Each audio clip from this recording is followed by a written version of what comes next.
अगर आप जीएसटी सहित Tally.ERP9 सीखकर एक प्रोफेशनल अकाउंटेंट बनना चाहते हैं, एक डिसेंट जॉब और हैंडसम सैलरी पाना चाहते हैं, या सरकारी नौकरियों के लिए जरूरी RSCIT कोर्स करना चाहते हैं, तो आज ही ज्वाइन कीजिए Tally academy, civil lines, Jaipur.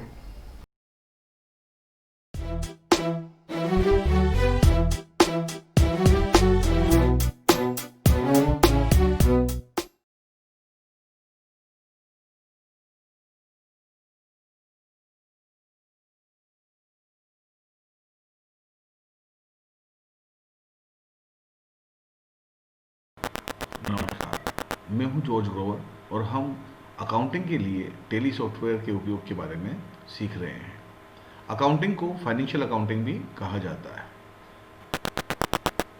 Manual accounting यानी हस्तलिखित लेखांकन और कंप्यूटर अकाउंटिंग यानी टैली का उपयोग करते हुए अकाउंटिंग करने में अंतर यह है, मैनुअल अकाउंटिंग यानी हस्तलिखित लेखांकन की दिशा में हमें अकाउंटिंग के 8 प्रोसेस, 8 प्रक्रियाओं को पूरा करना पड़ता है, जबकि कंप्यूटर अकाउंटिंग यानी टैली का उपयोग करते हुए अकाउंटिंग करते समय हमें सिर्फ जर्नल एंट्री करनी पड़ती है।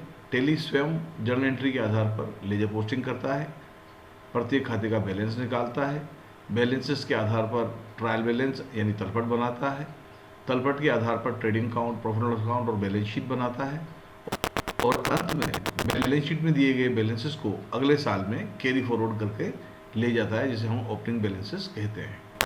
इस प्रकार मैनुअल अकाउंटिंग यानी हस्तलिखित लेखांकन की दिशा में हमें अधिक श्रम करना पड़ता है, जबकि कंप्यूटर अकाउंटिंग यानी टैली का उपयोग करते हुए अकाउंटिंग करने की दिशा में हमें सिर्फ एक कार्य करना पड़ता है, जर्नल प्रविष्टि करना। बाकी सभी कार्य टैली सॉफ्टवेयर खुद कर लेता है। आइए आज हम सीखते हैं टैली सॉफ्टवेयर की सहायता से अकाउंटिंग करना, जिसे फाइनेंशियल अकाउंटिंग भी कहा जाता है। सबसे पहले हम टैली सॉफ्टवेयर को ओपन करते हैं। टैली सॉफ्टवेयर चलाने के लिए डेस्कटॉप पर दिए गए Tally.ERP9 के आइकन पर डबल क्लिक किया जाता है। जब हम Tally.ERP9 के आइकन पर डबल क्लिक करते हैं तो टैली सॉफ्टवेयर स्टार्ट होने लगता है। इस दौरान हम देखते हैं Tally.ERP के आइकन के साथ में स्टार्टअप विंडो खुलता है।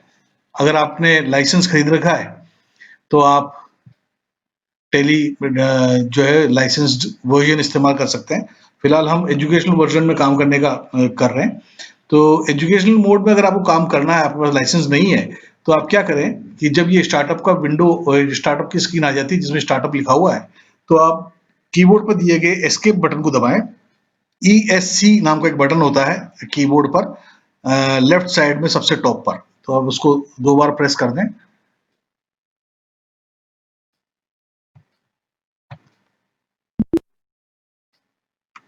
और आपके सामने कंपनी इन्फो नाम से एक मेन्यू आ जाता है। ये वो स्थिति है, आपकी पहली स्थिति, जहां से आप टैली में शुरुआत करते हैं। तो आज हम सीखते हैं टैली में किस प्रकार से जो है काम किया जाता है। आप जब मैनुअल अकाउंटिंग करते हैं, हाथ से हिसाब किताब रखते हैं, तो बाजार से जाकर journal book, laser book, subsidiary books सारी खरीद के लाते हैं और उनके कवर पेज पर अपनी कंपनी का नाम लिख लेते हैं और संबंधित फाइनेंशियल ईयर, वित्तीय वर्ष का भी उल्लेख कर लेते हैं। टैली में जब आप काम कर रहे हैं तो आपको उन अकाउंट बुक्स की जरूरत नहीं है, बल्कि हम लोग क्या करते हैं कि एक फाइल क्रिएट करते हैं, एक फाइल बनाते हैं, और वो एक फाइल ही अपने आप में जर्नल बुक भी होती है, लेजर बुक भी होती है, और तमाम सब्सिडरी बुक्स जो सहायक बहियां जैसे purchase book, sales book, stock register वगैरह का काम भी वही एक फाइल करती है। तो टैली में अगर हम अपनी कंपनी से संबंधित लेखा पुस्तकें बनाना चाहते हैं, लेखा पुस्तकों से संबंधित फाइल बनाना चाहते हैं, तो कंपनी इन्फो नाम का जो ये मेन्यू दिख रहा है, इसमें हमें विकल्प दिखता है क्रिएट कंपनी। इसकी सहायता से हम लोग जो है अकाउंट बुक्स बनाते हैं। यहाँ मैं आपके साथ में एक बात और शेयर करना चाहूंगा। आप देखें, ये हर विकल्प, इसमें कुछ कई विकल्प हैं। Select company, log in as remote user, create company, backup, restore, quit. आप अगर डाउन एरो की सहायता से अगर एक विकल्प से दूसरे विकल्प पे जाते हैं, तो हर विकल्प के साथ में एक अक्षर आपको रेड कलर का या हाईलाइटेड गहरे रंग में नजर आ रहा है। ये इसका शॉर्टकट की है, यानी कि अगर मैं क्रिएट कंपनी विकल्प का इस्तेमाल करना चाहता हूँ, इस ऑप्शन का इस्तेमाल करना चाहता हूँ, तो क्रिएट कंपनी पे मैं डबल क्लिक तो कर ही सकता हूँ, इसकी जगह मैं सी प्रेस कर सकता हूँ। जैसे हम सी प्रेस करेंगे तो कंपनी क्रिएशन नाम की एक विंडो खुल जाएगी। आप देखें, ये जो दृश्य आपके सामने आया, जो विंडो सामने आया, उसका टाइटल बार में कंपनी क्रिएशन लिखा हुआ आ रहा है। यहाँ रहते हुए हम लोग जो है अपनी टैली से संबंधित अकाउंट बुक्स क्रिएट करेंगे।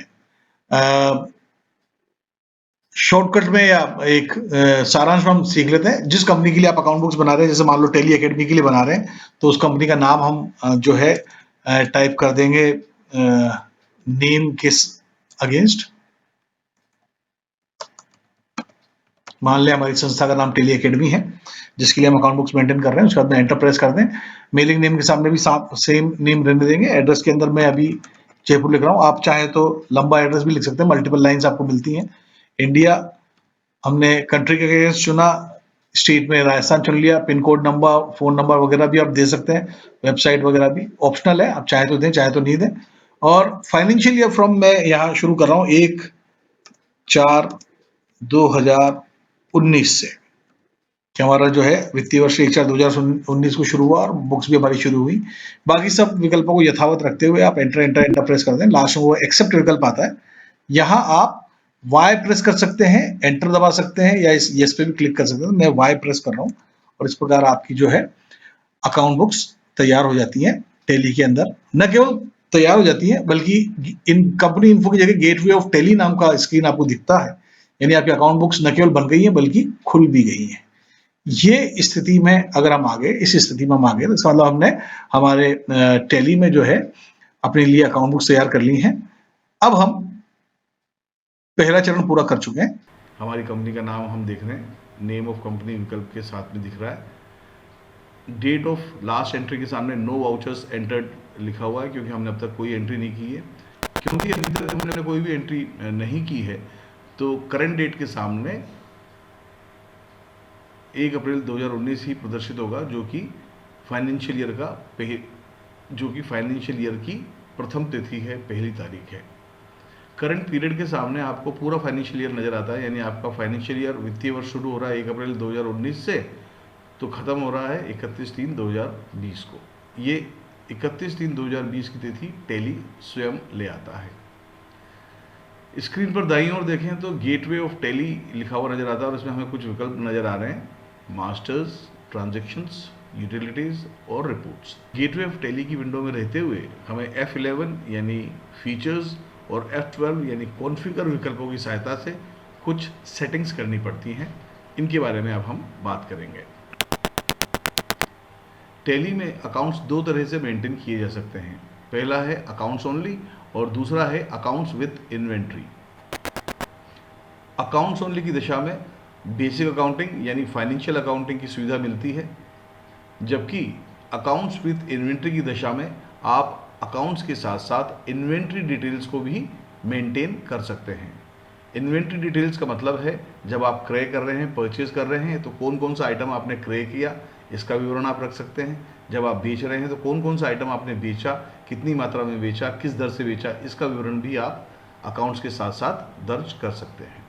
फिलहाल हम बेसिक अकाउंटिंग करने जा रहे हैं, तो हमें अकाउंट्स ओनली विकल्प का उपयोग करना है। इसके लिए F11 यानी फीचर्स विकल्प का उपयोग करेंगे।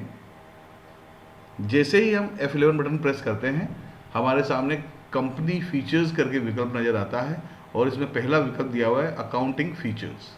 इसके लिए हम A बटन प्रेस करेंगे। यहाँ रहते हुए हमें पहला ही विकल्प मिलता है मेंटेन अकाउंट्स ओनली, यानी हमें मात्र अकाउंट्स मेंटेन करने हैं, अकाउंट्स के साथ साथ इन्वेंट्री का डिटेल नहीं रखना है। ऐसा यदि आप करना चाहते हैं, बेसिक अकाउंटिंग ही आप अगर करना चाहते हैं, तो इस विकल्प के सामने वाई यानी यस बटन प्रेस कर दें और बाकी सभी विकल्पों को नो कर दें।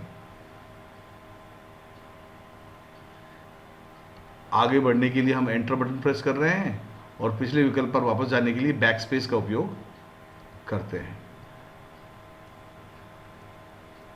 इस प्रकार F11 बटन दबाकर हमने अकाउंटिंग फीचर्स में केवल एक ही विकल्प को यस रखा, जो कि है मेंटेन अकाउंट्स ओनली। शेष सभी विकल्पों को हमने N फॉर नो कर दिया है। इस प्रकार अंत में एक्सेप्ट यस और नो विकल्प आने पर हम वाई या एंटर बटन प्रेस करेंगे। इस प्रकार अकाउंटिंग फीचर्स को हम सेट कर लेंगे।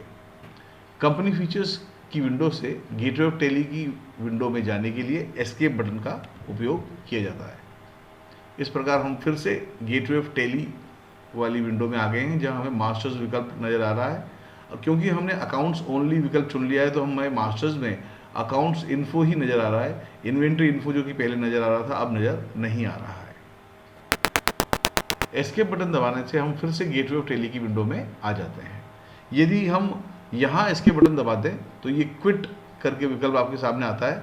अगर आप फिर से एस्केप दबा दें तो वापस गेटवे ऑफ टैली पर आ जाएंगे। अकाउंटिंग का कार्य करने के लिए आपको गेटवे ऑफ टैली नाम की विंडो में होना अनिवार्य है। गेटवे ऑफ टैली विंडो की पहचान ये है कि इसमें हमें मास्टर्स विकल्प नज़र आता है। यही हमारी पहली स्क्रीन है। टैली की पहली स्क्रीन गेटवे ऑफ टैली कहलाती है, जहां मास्टर्स विकल्प दिया हुआ है। यहीं से हम अपना अकाउंटिंग का कार्य शुरू करते हैं। अगर हमें कोई रिपोर्ट देखनी है जैसे trading account, profit and loss account या बैलेंस शीट, तो उसे देख पाते हैं। अगर हमें कोई प्रिंटिंग करनी है तो भी हमें गेटवे ऑफ टैली की विंडो में ही आना होता है। यदि आपने किसी संस्था की अकाउंट बुक्स ओपन कर रखी है तो गेटवे ऑफ टैली जरूर आपको नज़र आएगा। अगर आपको नज़र नहीं आ रहा है तो आप एस्केप बटन दबाकर गेटवे ऑफ टैली की विंडो में आ सकते हैं। कंपनी इन्फो की विंडो में रहते हुए क्रिएट कंपनी विकल्प की सहायता से किसी कंपनी की लेखा पुस्तकें बना लेना अकाउंटिंग का पहला चरण है, जिसे हम पूरा कर चुके हैं।